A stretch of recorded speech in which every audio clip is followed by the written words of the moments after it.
Olá, pessoas! É, Tudo bem com vocês? Esse é meu primeiro vídeo no YouTube. Minha falação tava demais pro tamanho de vídeo do Instagram, que são 15 minutos, se não me engano. E quando eu me empolgo, eu não sou pessoa de falar apenas 15 minutos. Então, provavelmente a gente vai se ver bastante aqui no YouTube daqui pra frente. Para começar essa doideira, eu escolhi Carmila pra gente conversar sobre, que é uma das primeiras histórias de vampiros publicadas aí no século XIX, antes do Drácula, sim. E falar um pouco também sobre a construção da mitologia do vampiro e as diferenças entre os vampiros da cultura pop atual e os vampiros da literatura clássica, o que ficou e o que foi sumindo ao longo do tempo.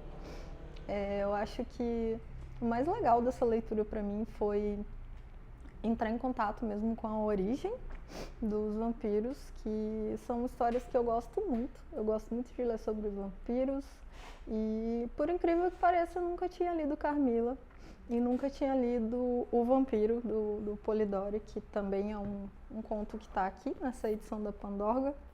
Uma edição muito bonita, eu achei essa arte da capa linda, esse desenho muito bonito. Dentro ele veio com esse marcador de livros também.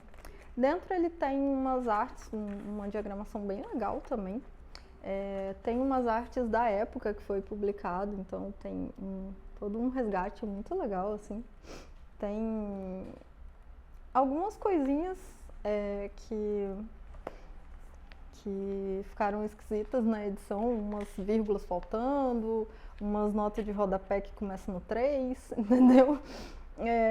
Ajuda nós aí, Pandorga, mas nada que impedisse a compreensão da leitura, não. Então, no geral, é uma edição muito legal e fica muito bonita ali na estante. Mas vamos lá. A Carmila, ela é uma história que se passa lá na Estíria, num castelo afastado de cidades e de civilização em geral, onde mora um pai e uma filha isolados ali. E num belo dia aparece essa moça aí, essa jovem, que por motivos meio que não ficam muito claros, ela precisa ficar hospedada lá com eles. E a história gira em torno da relação dessa moça, que é a Carmila, com a jovem dona do castelo, que é uma moça solitária, que estava precisando muito de uma amizade, então a Carmila meio que se aproveita disso. E daí pra frente a gente vai descobrindo alguns mistérios, algumas peculiaridades no comportamento aí dessa moça muito bonita e muito inteligente, muito cativante e muito delicada, que é a Carmila. Todo mundo fica encantado assim com a beleza dela e com o jeito dela. Ela aparenta ser uma pessoa muito bem educada, muito bem instruída, provavelmente vem de uma família nobre, e ela acaba se aproveitando de tudo isso para conseguir os objetivos dela, que na verdade é sangue. E o legal disso, dessa história em particular, a gente vê como são as origens desse monstro, né? As primeiras histórias de vampiros, elas contam muito com o mistério, porque a gente não sabe direito ainda o que é essa criatura. Ele é um mito, uma lenda que está sendo estabelecida ainda. Então, acredito que na época o grande mote, a grande graça aí dessas histórias era mesmo o mistério de se descobrir que criatura sinistra é essa que sai à noite enquanto todo mundo dorme para se alimentar de sangue das pessoas e que, de certa forma, exerce uma influência muito poderosa sobre aquelas pessoas, as vítimas que ela escolhe e tudo.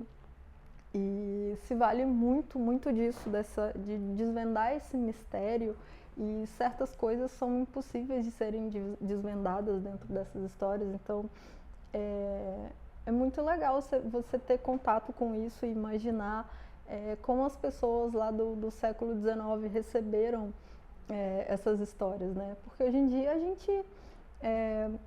as histórias de vampiro não contam mais com um mistério sobre o que é essa criatura.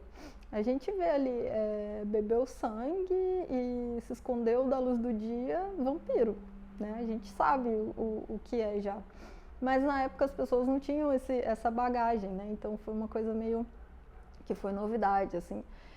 Essas histórias, o vampiro clássico, ele foi baseado em mitologias, né, das culturas ali da Turquia, das culturas de origem ali da Valáquia, né, que hoje a gente conhece da Transilvânia, Romênia, e as culturas de origem eslava também tinham muitas histórias de mortos-vivos que se alimentavam de sangue, e essas histórias, pelo background muito cristão, né, então se criou-se essa coisa de que o vampiro ele tem medo de símbolos cristãos e ele tem relações com o demônio e são criaturas amaldiçoadas e que passam essa maldição para outras pessoas por quem elas se interessam, né? Então a base do mito do vampiro é esse, e a Carmila traz muito isso. Interessante também a gente ver esse monstro feminino, né, que até hoje não é uma coisa muito comum, naquela época era menos comum ainda. Alguns analistas, alguns críticos, coisa que eu não sou, eu sou só uma pessoa que gosta de ler, mas muitos dizem que a Carmila também é uma forma da sociedade, reflete a forma que a sociedade daquela época também demonizava mulheres que se interessavam por outras mulheres, porque a Carmila, ela claramente tem um interesse romântico e sexual por essa protagonista desse livro, que é a pessoa da qual ela ali começa a se alimentar, e ela exerce uma influência muito forte, e tem esse elemento aí que hoje em dia aparentemente está sendo resgatado e ressignificado, a figura da Carmila. É uma coisa que eu acho muito legal, que eu acho interessante, que é uma figura feminina e um monstro poderoso que está sendo reivindicado de novo aí pelas mulheres e pela cultura pop, e isso é muito legal. Eu não tenho local de fala, então não sei dizer se é uma representatividade válida ou não, mas o fato é que a gente está tendo esse resgate aí da Carmila, e é bem legal. Então recomendo sim a leitura desse livro. Não vai esperando aí uma coisa muito medonha, tem ali suas passagens sangrentas, os seus mistérios, mas como a gente já sabe, né, que se trata de uma vampira, a gente não tem um mistério mais, esse mistério já está dado pra gente por toda a nossa bagagem cultural moderna, mas mesmo assim é uma leitura interessante, tanto quanto também é o Vampiro, do Polidori, que é o segundo conto que a gente tem nesse livro aqui. Na verdade, Carmila não é um conto, ela foi publicada em forma de novela, eu acho, que vinham nas edições ali dos jornais. Cada jornal vinha com um capítulo novo e as pessoas iam acompanhando aquela história ali que ia saindo aos poucos. O Vampiro não, ele foi escrito, ele foi concebido como um conto mesmo, fechadinho. O John William Polidori, ele era médico e ele estava lá na casa do Lord Byron naquela fatídica noite em que o Byron convidou ali uns amigos e eles estavam contando histórias de terror, histórias de mistério, e ele desafiou os convidados dele, os amigos, a escreverem histórias de terror. E foi nessa noite que a Mary Shelley, rainha maravilhosa, escreveu Frankenstein, e também foi nessa noite que o Polidori escreveu O Vampiro, que era um mito aí, uma lenda que estava muito em voga na época, meio que estava na moda pesquisar e escrever sobre isso. Só que ele foi o primeiro a escrever um conto fechadinho ali sobre o vampiro, e daí a gente tem uns elementos que continuam até hoje, que é o vampiro como uma figura, nesse caso o vampiro mesmo, homem, é uma figura bem sedutora e também misteriosa, é uma criatura que se mescla ali com os nobres, com os poderosos, então ele tem um certo poder, uma certa riqueza, e também conta muito com esse mistério, né? Você tem que ler partindo do pressuposto que não se sabia direito o que era essa criatura. Esse aqui, ele vai caminhando até um pouco de um jeito mais misterioso até que a Carmila, eu achei. O protagonista é um jovem que quer se aventurar aí, quer conhecer o mundo, e ele conhece esse homem que ele admira muito, porque é uma figura meio que inatingível, assim, ninguém sabe muito sobre o cara, e ele meio que se convida para ir fazer uma viagem por vários lugares, por vários países aí pelo mundo com esse homem, e ele topa. Só que nisso ele começa a ver algumas coisas muito esquisitas acontecendo, pessoas em volta deles morrendo de jeitos muito estranhos, ele vai ligando os pontos e acaba descobrindo que o companheiro dele aí de viagem, esse homem que ele tanto admirava, não era tão humano assim. E acontece lá um pacto entre os dois, que ele fica impedido de contar essa história. E ele volta para casa horrorizado, e ele cai numa loucura, assim, porque ele sabe de uma coisa horrível, um segredo que ele não pode contar, e mesmo se ele contar, ninguém vai acreditar nele. E esse homem começa a se aproximar da família dele, e ele não tem muito como fugir, ele não pode contar para ninguém o que está acontecendo, e ele acaba enlouquecendo com essa história toda. O final é bem trágico, assim, porque o vampiro acaba se casando com a irmã dele, que ele tanto amava, assim. É uma tragédia, uma coisa horrorosa, mas é uma leitura bem legal também, uma leitura rápida, um conto pequeno. Aqui no livro também tem um pouco do contexto, então antes do conto em si, ele fala, o Polidori tem um artigo, uma carta dele, não lembro, que é ele falando sobre essa casa aí do Lord Byron, sobre a relação dos dois. Dá pra ver que era um cara bem de sua época mesmo, bem machistinha e tal, não dá pra gente problematizar isso, claro, não dá pra gente problematizar o pensamento do século XIX aqui em 2021, mas é uma coisa que tá ali. E é isso, eu acho que é muito legal a gente conhecer as origens do mito do vampiro, essas lendas aí, e algumas coisas que permaneceram, outras coisas que foram perdendo aí sua força durante as adaptações e as outras histórias de vampiros.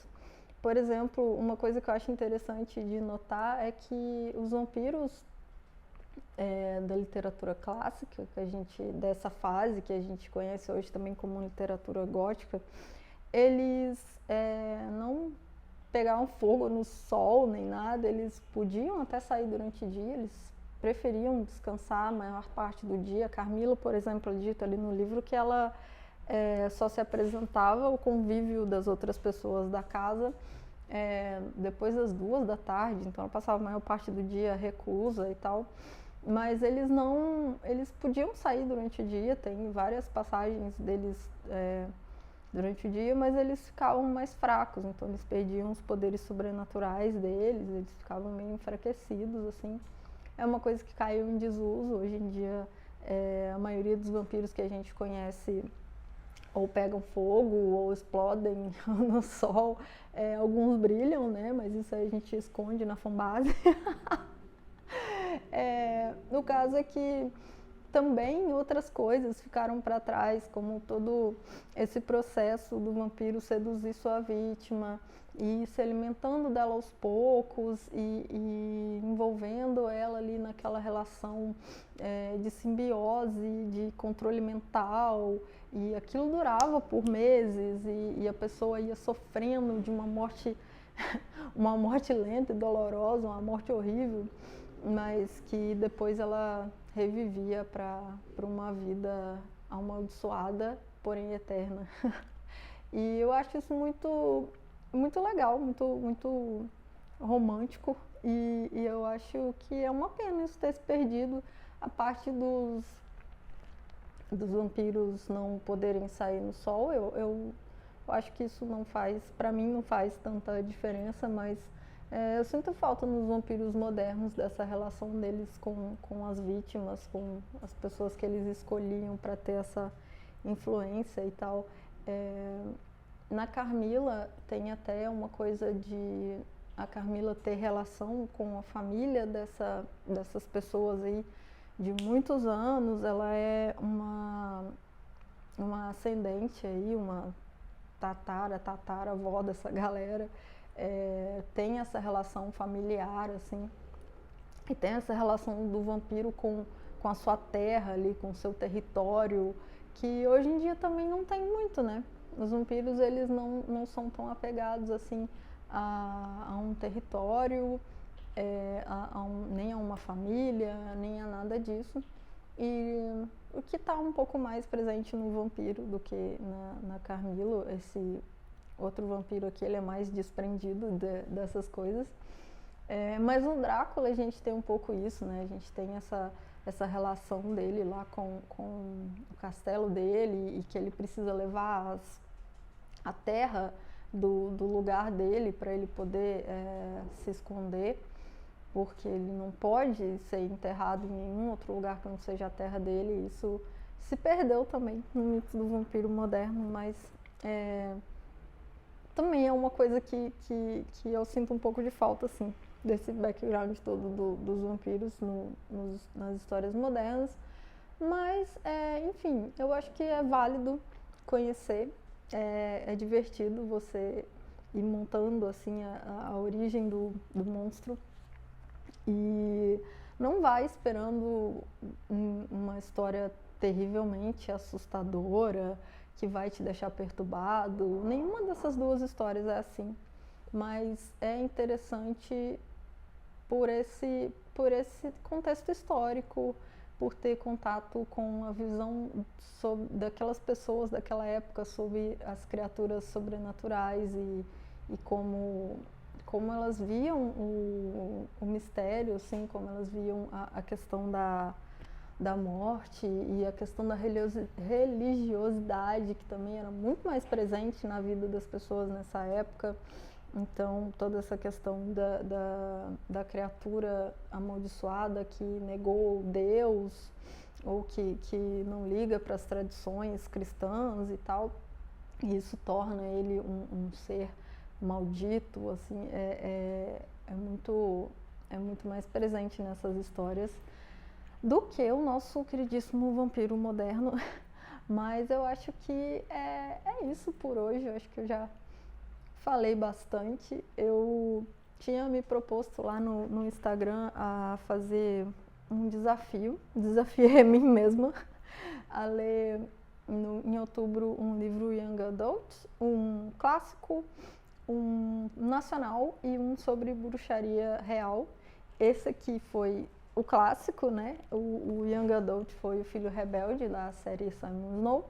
Eu li também já A Floresta, do Daniel Gruber, que é um livro nacional de folk horror. Nunca tinha lido um folk horror ambientado no Brasil, escrito por um autor brasileiro. E o próximo que eu pretendo ler agora é o Bruxaria Natural, que é sobre bruxaria real, assim. Então, por esse mês de outubro eu encerro essa parte de vampiros aqui e vou entrar lá mais na parte das bruxas a partir do próximo vídeo. Mas vamos ver o que acontece, vamos ver se eu tenho ânimo para fazer vídeos pro YouTube. Então, se você, por um acaso, gosta de ver a minha cara com ou sem presas fakes, entra aí, sei lá, se inscreve, dá like, essas coisas que o youtuber diz. E até a próxima. Se tiver uma próxima, me segue lá no Instagram, porque se tiver mais vídeo eu vou avisar por lá. @bibliocreep. E é isso. Até a próxima.